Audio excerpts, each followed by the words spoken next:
Picture this. Somewhere in the Pacific Ocean in 1946, an atomic weapon falls toward the Bikini Atoll. But before it drops, before history changes forever, imagine what the soldiers who prepared it saw every day. A photograph of a woman. Not just any woman, but Rita Hayworth, the screen goddess. Her auburn waves frozen in time, her smile promising something that could never truly exist. This is where we begin. Not with Rita's birth, not with her childhood, but with this moment of contradiction. Because Rita Hayworth's entire existence was a contradiction. Adored yet exploited.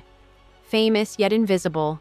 Desired by millions yet truly known by almost no one. What happens when the world falls in love with a reflection? When millions of people think they know you, but they're actually in love with a carefully constructed illusion? And what happens to the real person trapped behind that image, watching the world fall in love with someone who doesn't actually exist?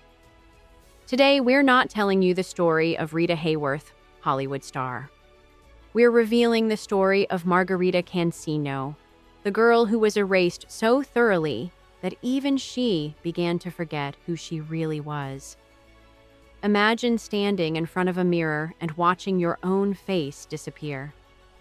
For Margarita Carmen Cancino, this wasn't imagination. It was a weekly ritual. Hour after hour, electrical currents would shoot into her scalp, each jolt designed to kill another follicle, to push her hairline back inch by painful inch. The process took over a year, 52 weeks of systematically destroying parts of herself. But the hairline was just the beginning. Her name, too ethnic. Margarita became Rita. Cancino became Hayworth, borrowed from her mother's Irish lineage like a costume pulled from a rack. Her hair? Too dark, too obviously Spanish. Transformed into that signature auburn shade, a color that didn't exist in nature but looked perfect on Technicolor film. Her heritage? Buried. The daughter of a flamenco dancer became the all-American girl, as if Spanish blood could be dyed away along with the black hair. This is what Hollywood called grooming a star. But let's use clearer language. This was systematic erasure. The studios, particularly Columbia Pictures and its controlling head, Harry Cohn, didn't discover Rita Hayworth. They manufactured her by destroying Margarita Cancino. Think about the psychology of this transformation. Every time Rita looked in the mirror, she saw someone else. Someone designed by committee, tested on audiences, refined through focus groups. She became a product, a brand, a fantasy. Everything except herself. The cruel irony? The very qualities they tried to erase. Her natural dancing ability inherited from her Spanish father, her exotic beauty, her innate grace. These were the foundations of her talent. They just repackaged them, claimed credit for them, and sold them back to the world as their own creation. By 1941, the transformation was complete. Margarita Cancino had been pretty much deleted. Rita Hayworth emerged like a butterfly from a chrysalis, except in this version, the butterfly had been forced into its new form, and the caterpillar had been killed in the process. This is the foundation upon which Hollywood would build its fantasy. They didn't rescue Margarita. They simply industrialized it, made it more profitable, and convinced the world they were making her dreams come true. Now we arrive at 1946, the year Rita Hayworth became immortal. The scene is famous. Gilda, dressed in a black satin gown that clings like liquid shadow, emerges from the bottom of the movie frame. She tosses her hair, that carefully engineered auburn hair, and begins to peel off her long black glove while singing, "Put the Blame on Mame." Film historians call it one of the most erotic scenes in cinema history, and technically she barely reveals anything. It's all suggestion, all performance, all the art of making audiences fill in the blanks with their own desires. But here's what makes it devastating. Rita Hayworth was playing a character, playing a part. Gilda was performing sensually. Rita was performing Gilda. And somewhere, buried deep beneath both performances, Margarita Cancino was watching it all happen, split off from her own body just like she'd learned to do in Tijuana. The film made her a superstar. It also trapped her. For the rest of her career, every role was measured against Gilda. Every interview asked about that scene. Every director wanted to recreate that magic. Rita Hayworth became famous for embodying a fantasy of female sexuality, confident, powerful, knowing, that bore no resemblance to the deeply shy woman she actually was. Fred Astaire called her his favorite dance partner after Ginger Rogers. On screen, she radiated confidence and joy. Off-screen, she could barely make eye contact with her co-stars. The disconnect between image and reality had become a chasm. At her peak, Rita commanded $250,000 per film, worth over $3 million today. She graced the covers of Life and Time magazines. Her face was everywhere, inescapable, worshipped, and yet she felt invisible. This is the paradox of fame taken to its logical extreme: to be seen by millions and known by no one. To have your image everywhere while your actual self disappears completely. Rita Hayworth married 5 times.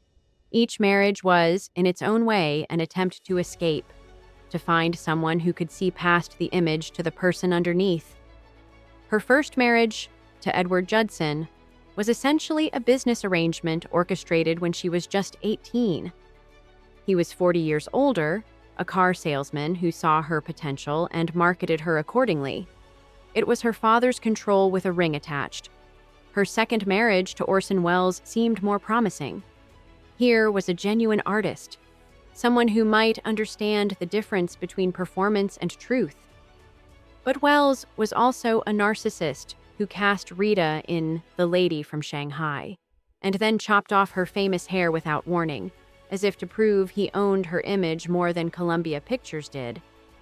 Then came Prince Ali Khan, and this seemed like the ultimate fairy tale. Hollywood royalty becomes actual royalty. Their 1949 wedding was an international spectacle. Thousands lining the streets, champagne fountains, a chateau on the French Riviera. But fairy tales can just be another kind of performance.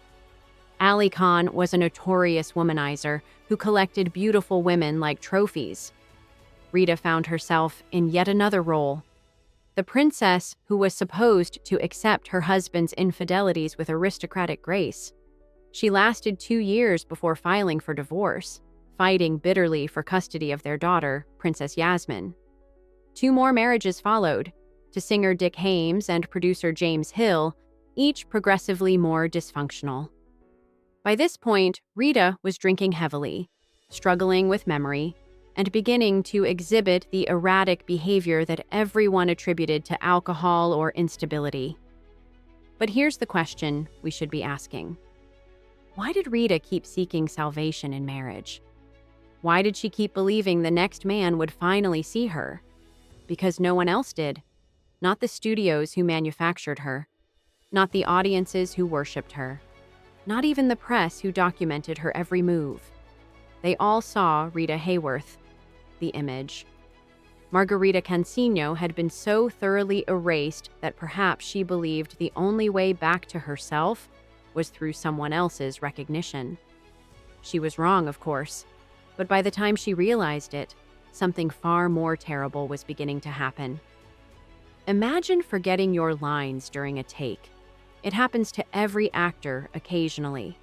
A minor embarrassment, easily fixed with another shot. Now imagine it happening repeatedly. Imagine directors growing frustrated. Imagine gossip spreading that you've become difficult or unreliable.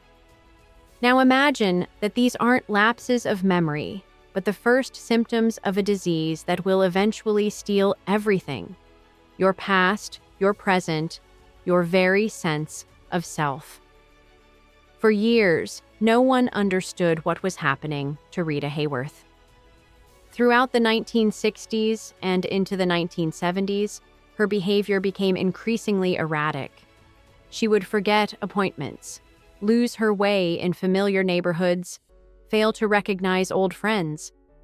The trembling hands, the confusion, the outbursts. Everyone assumed alcoholism or mental breakdown. Hollywood is not kind to aging actresses. It's even less kind to aging actresses who are difficult. Work dried up. Opportunities vanished. Rita's last film was in 1972, a forgettable Western called The Wrath of God.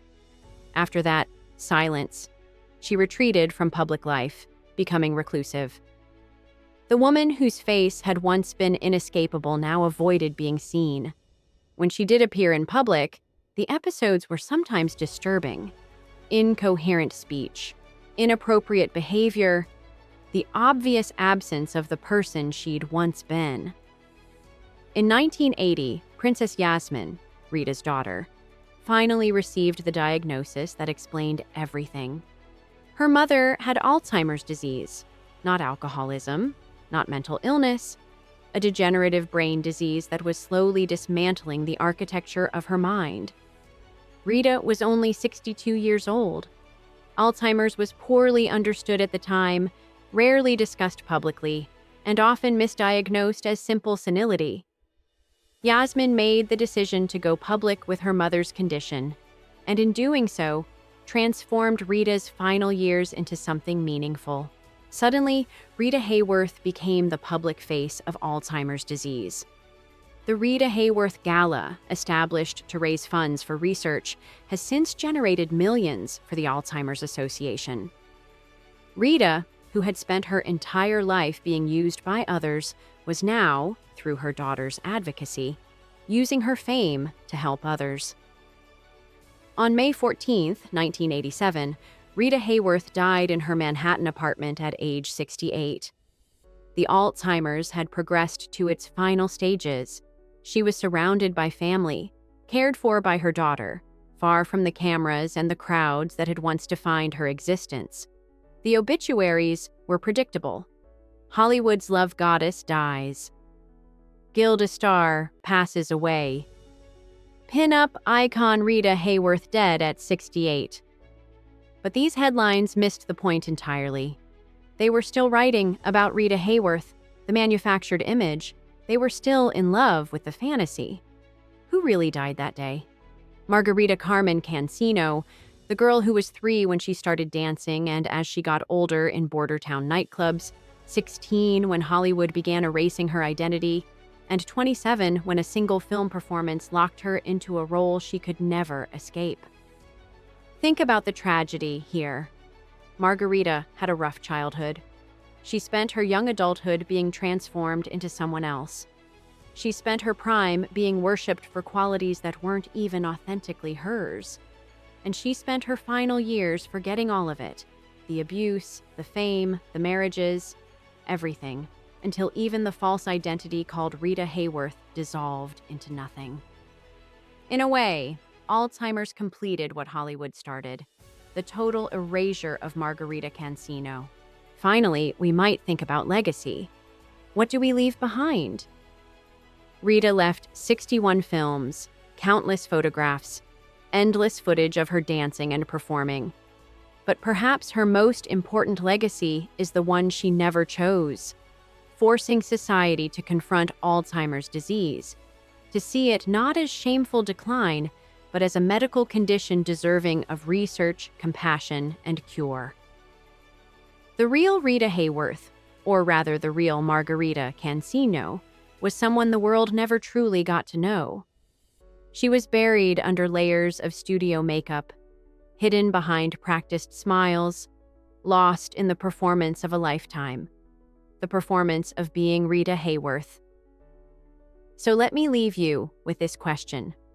When you watch those classic films, when you see Rita Hayworth toss that famous auburn hair, what are you really seeing? Are you seeing talent? Yes, absolutely. Margarita Cancino was genuinely gifted. Are you seeing beauty? Yes, though it was beauty engineered and controlled by others. Are you seeing glamour? Yes, of course. Rita Hayworth's image adorned that atomic bomb because soldiers wanted to carry beauty with them into battle. She was not the first, but most certainly one of the most revered pinups and bombshells. What's your take on Rita's story? What does her legacy mean in our current age of image-obsessed culture? Thanks so much for watching. If you enjoyed the video, please help our channel grow and like and subscribe. We hope to see you again soon.